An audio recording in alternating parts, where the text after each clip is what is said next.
इतनी शिद्दत से अपनी भावनाओं को व्यक्त किया है।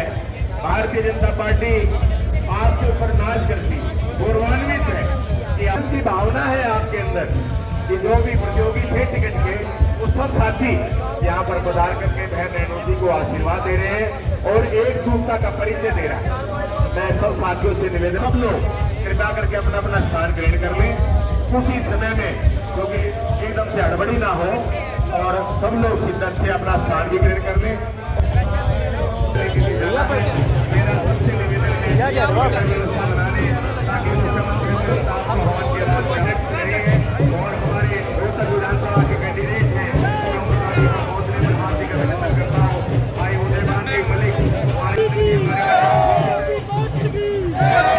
अध्यक्षों से निवेदन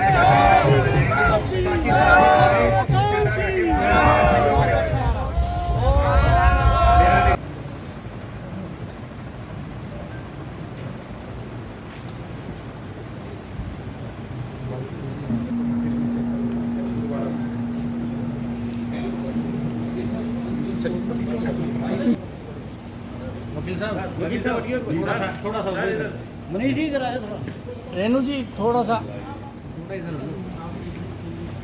इस साइड भी जी, इस साइड भी सर, थोड़ा इधर साइड।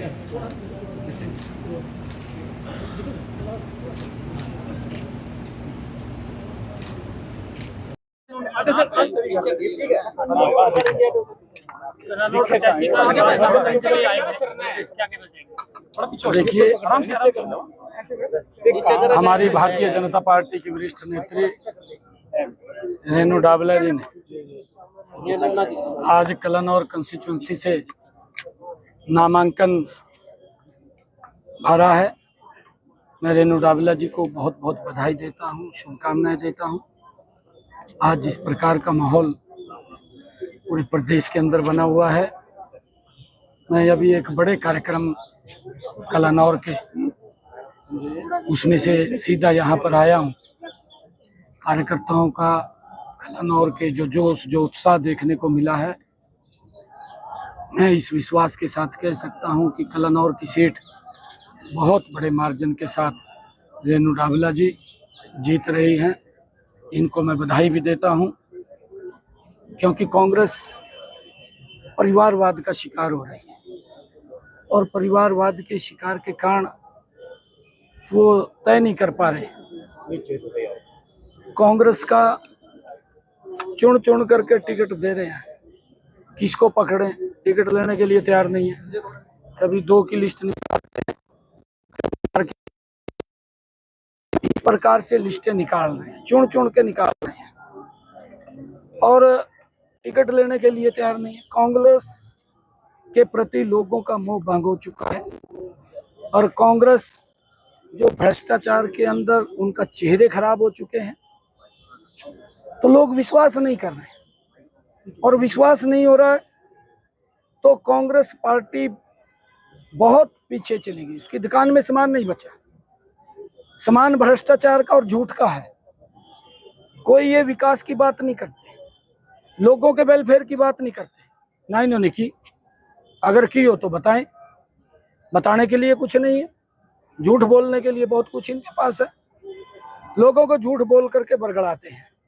परंतु अब इनकी दुकानदारी से वो भी लोग समझ चुके हैं कि ये दुकान से अपनी सामान निकालते हैं तो झूठ का ही निकालते हैं। आने वाले 5 तारीख को हरियाणा प्रदेश की जनता ने मन बना लिया है कि बहुत बड़े मैंडेट के साथ कमल के फूल को दबाने का काम करेंगे और भारतीय जनता पार्टी की सरकार आदरणीय नरेंद्र मोदी जी के नेतृत्व के अंदर तीसरी बार हरियाणा में भारतीय जनता पार्टी की सरकार बनेगी। जो सरकार गरीब की चिंता कर रही है, जो सरकार किसान की चिंता कर रही है, जो सरकार महिलाओं की चिंता कर रही है, जो सरकार युवाओं की चिंता कर रही है। परंतु इन्होंने तो सभी का शोषण किया, युवाओं का शोषण किया, पर्ची खर्ची पे नौकरियां दी, किसान फसल बेचने के लिए दर दर की ठोकरें खाता था, एमएसपी पर नहीं खरीदते थे। एक भी फसल इन्होंने एमएसपी पर खरीदी हो ये बताएं। शोषण करते थे, गरीब को लॉलीपॉप देते थे, आपका ये कर देंगे, आपका वो कर देंगे, करते कुछ नहीं थे। उनको सजाबाग दिखाते थे, सजाबाग दिखा करके वोट ले लेते थे। परंतु आज गरीब व्यक्ति समझ चुका है इनकी बातों में आने वाला नहीं है। आज जो हमारा नारी है, नारी के प्रति कितना जबरदस्त काम हमारी सरकार ने किया, ये बताएं हमने क्या किया। आदरणीय प्रधानमंत्री जी नारी शक्ति वंदन बिल लेकर के आए, कांग्रेस ने विरोध किया, कांग्रेस विरोध में खड़ी, आज तक नहीं किया। ये महिलाओं की विरोधी पार्टी है कांग्रेस, कांग्रेस किसान की विरोधी पार्टी है, कांग्रेस गरीब की विरोधी पार्टी है, कांग्रेस युवा विरोधी पार्टी है। अभी मुझे बड़ा दुख भी होता है बताते हुए कि कांग्रेस ने भर्ती रोक को गैंग खड़ा कर रखा, जिसके तार जुड़े हुए हैं बड़े नेताओं के साथ। इनका एक सांसद तो चीफ इलेक्शन कमीशन के पास चला गया, भूपेंद्र हुड्डा के तार जुड़े हुए हैं। भूपेंद्र हुड्डा जो बात बोलता है भर्ती रोक को गैंग को काम करता है, और वो पर्दाफाश हो चुका है। भर्ती रोक को गैंग इन्होंने, इनका जो एक जयराम रमेश सांसद था, चीफ इलेक्शन कमीशन पे चला गया कि वो भर्ती को रोक लगाई जाए। 25,000 युवाओं का भविष्य अंधकार में किया है। परंतु मैंने विश्वास दिया है कि हुड्डा साहब आप जितना मर्जी कुछ भी कर लीजिए, 8 तारीख के बाद सबसे पहले ज्वाइनिंग लेटर 25,000 युवाओं को दूंगा, उसके बाद मैं शपथ लूंगा। मैंने भी ये संकल्प लिया है। और हरियाणा के लोग, हरियाणा का युवा आज भारतीय जनता पार्टी को तीसरी बार सत्ता में लेकर आए। मैंने कहा है, मैंने आपको कहा है कि कांग्रेस के पास प्रत्याशी नहीं है, वो तो चुन चुन करके लेकर के आए। किसी को पकड़ते हैं रात को, सवेरे भाग जाता है, फिर कहीं ना कहीं भाई तारीख ना निकल जाए, फार्म तो भर दो, बाद में दे देंगे सिंबल का फार्म। ये कभी 2 की लिस्ट निकाल रहे, कभी 4 की लिस्ट निकाल रहे। इस प्रकार की पार्ट्स के अंदर पहले पक्का करते हैं व्यक्ति को, भाई तू भाग ना जाइए, तने चुनाव लड़ना है, उसको रात को पक्का करते हैं, फिर लिस्ट निकालते हैं। ये हालात कांग्रेस आपकी पार्टी में भी असंतोष है, टिकट न मिलने को लेकर आपकी पार्टी में भी असंतोष है। रामविलास जी हमारे वरिष्ठ नेता हैं और उनका आशीर्वाद है, और उनके आशीर्वाद से हम हरियाणा के अंदर चुनाव मजबूती से लड़ेंगे।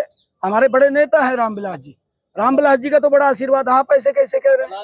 नहीं, अरे उनका आशीर्वाद, उनके नेतृत्व के अंदर उनका आशीर्वाद से हम चुनाव लड़ेंगे हरियाणा में। कांग्रेस ये कह रही है कि